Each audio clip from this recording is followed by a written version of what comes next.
अस्सलाम वालेकुम व्यूअर्स, कैसे हैं आप? उम्मीद है कि आप खैरियत से होंगे। आज का जो लेक्चर है उसमें हम प्रीपोजिशंस को डिस्कस कर लेंगे, इनको डिफाइन कर लेंगे, इसके टाइप्स कितने हैं और इसके यूसेजेस कितने हैं। वो तमाम व्यूअर्स जिन्होंने अभी तक चैनल सब्सक्राइब नहीं किया, आप चैनल सब्सक्राइब करके बेल का आइकन दबा लें ताकि हर लेक्चर आपको आसानी से मिल सके। तो आइए शुरू कर लेते हैं। प्रीपोजिशन की डेफिनेशन देखें। A preposition is a word that shows the relation between a noun or pronoun and other words in a sentence. It often indicates time, place, direction, cause, manner or instrumentality. Preposition वो लफ्ज़ होता है जो किसी इसम या ज़मीर और जुमले के दूसरे अल्फाज के दरमियान ताल्लुक़ ज़ाहिर करता है। ये अक्सर वक्त, मुकाम, सिमत, वजह, तरीक़ा या ज़राई को ज़ाहिर करता है।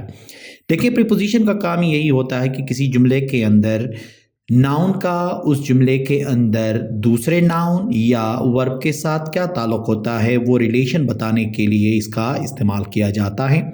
इसके बहुत सारे टाइप्स हैं जिनको हम तफसीलन डिस्कस कर लेंगे वन बाय वन।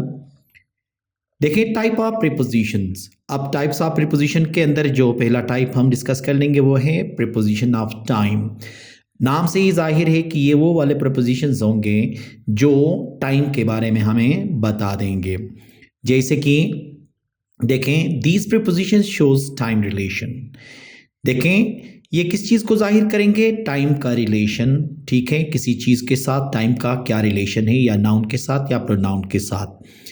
मिसाल के तौर पे देखें, एट। एट क्या है? एक प्रीपोजिशन है, ये टाइम के साथ लगता है। जैसे कि at 5 o'clock, we will meet at 5 PM, हम 5 बजे मिलेंगे। अब अंदाज़ा करें कि यहाँ पे किस चीज़ की बात हो रही होती है? टाइम की बात हो रही होती है। इसी तरह से on Monday, she works on Monday, वो पीर के दिन काम करती है। तो ऑन भी किसको बयान कर रहा है? यहाँ पे टाइम को जाहिर कर रहा है। in the morning in 2025, he sleeps in the morning, वो सुबह सोता है। अब इन सब में देखिए किसके बारे में बात हो गई है? टाइम के बारे में बात हो रही है। ठीक है, तो इनके बारे में प्रीपोजिशन ऑफ द टाइम के लिए एक नया हमारा लेक्चर होगा जिसके अंदर एट, ऑन, इन, ये सारे तफसीलन हम डिस्कस कर लेंगे कि ये कब इस्तेमाल होते हैं, कि वक्त के साथ क्या लगता है, महीनों के साथ क्या लगता है, सालों के साथ क्या लगता है। इसके ऊपर एक अलग लेक्चर बनेगा। दूसरा है हमारे पास प्रीपोजिशन ऑफ प्लेस। अब यहाँ पे देखिए, प्लेस की जब बात आती है तो ये वो वाले प्रीपोजिशंस होंगे जो प्लेस को जाहिर करेंगे। अब प्लेस के साथ क्या रिश्ता है? जैसे कि देखें, these preposition shows where something is located, मतलब कोई चीज़ के लोकेशन को जाहिर करके। जब लोकेशन की बात करते हैं तो आपको पता होना चाहिए वहाँ पे प्लेस का होना लाजमी है, और यही प्रीपोजिशन टाइम को भी जाहिर करते हैं और प्लेस को भी जाहिर करते हैं। अब देखें, एट द डोर, जब ये प्लेस के साथ इस्तेमाल होता है तो ये प्लेस को जाहिर करता है। ये पहले हमने टाइम के साथ भी हमने इसको इस्तेमाल किया था। She is at the door, वो दरवाजे पर है। देखें ना, उसकी लोकेशन को जाहिर करता है। एट टाइम को भी जाहिर करता है और लोकेशन को भी जाहिर करता है। इन द रूम, अब देखें, इन ने टाइम के साथ भी हमने यूज़ किया था और ये प्लेस के साथ भी इस्तेमाल होता है। The book is in the bag, किताब बैग में है।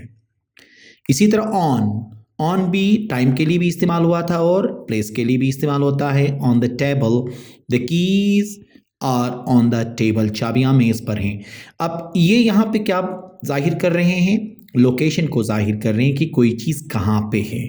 ठीक है, पहले वाले में क्या था कि कब, वहाँ व्हेन को जाहिर कर रहे थे, मतलब टाइम को जाहिर कर रहे थे। यहाँ पे क्या है? ये सारे वेयर को जाहिर कर रहे हैं कि कहाँ पे उसकी लोकेशन है।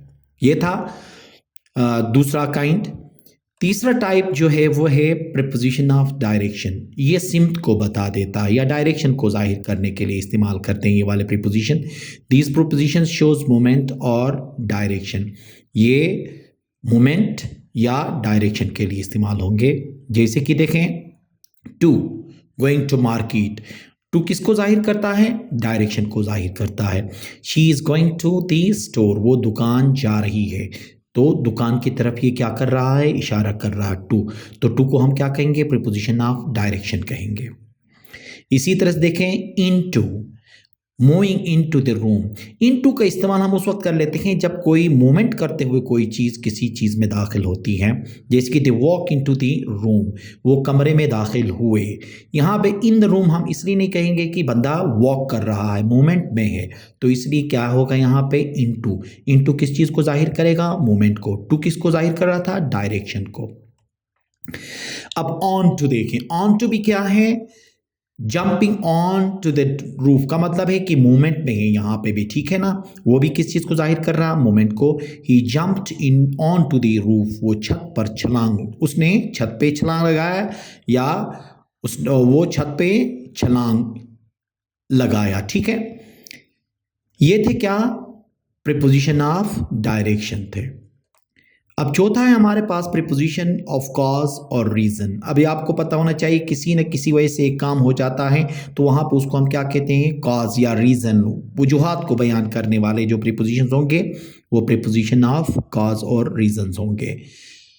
These preposition indicate the reason for something, किसी चीज़ की वजह को जो बयान करेंगे वो क्या कहलाएंगे, प्रीपोजिशंस ऑफ कॉज और रीज़न्स होंगे।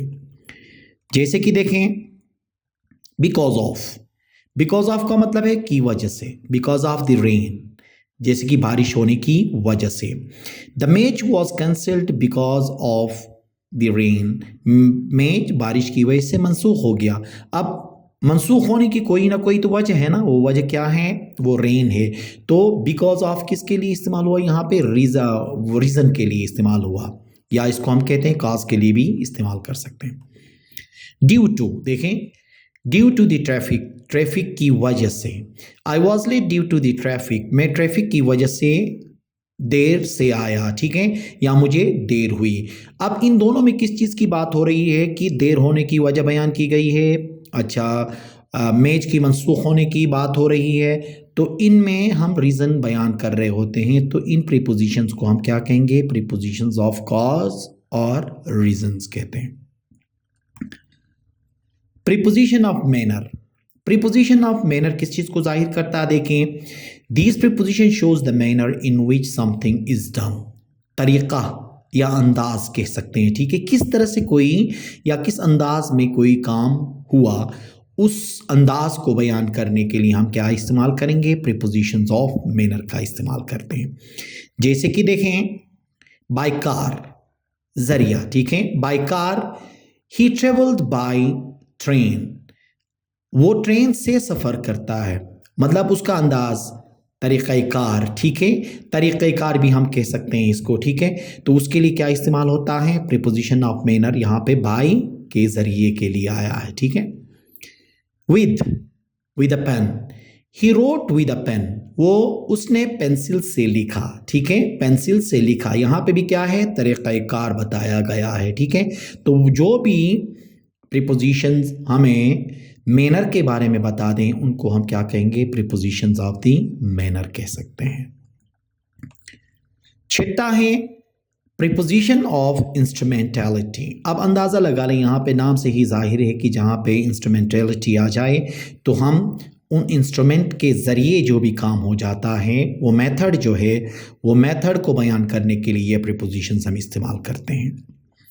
These prepositions indicate the tool or method used. देखें इनमें क्या होता है, इंडिकेट करते हैं कि कौन सा चीज़ या कौन सा टूल इस्तेमाल हुआ या किस तरीके से कोई काम हुआ, वो बयान होता है। जैसे कि देखें with a knife, he cut the paper with scissor.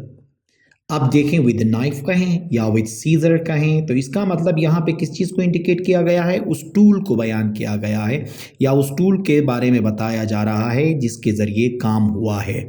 उसने कागज़ कैंची से काटा, अब यहाँ पे कैंची क्या है, वो टूल है, ठीक है, या इसको आप ये भी कह सकते हो उस मेथड का भी जिक्र है। इसी तरह देखें by hand, the letter was written by hand. अब यहाँ पे मेथड की बात हो रही है, खत हाथ से लिखा गया, तो हाथ से लिखा गया कि ये मेथड यूज़ हो गया, ठीक है। ऊपर वाले में किस चीज़ का इजहार किया गया है, टूल। अब बाय का इस्तेमाल किस लिए हुआ है वो मेथड बताया गया है, ठीक है। तो जो भी मेथड ऑफ यूज या टूल के लिए इस्तेमाल होंगे प्रीपोजिशंस, वो क्या कहलाएंगे? प्रीपोजिशंस ऑफ इंस्ट्रूमेंटैलिटी हम उनको कह सकते हैं। ये था हमारा छठवां प्रीपोजिशन। अब इसका कंक्लूजन देखें। Prepositions are essential for showing how one thing is related to another in terms of time, place, direction, and more.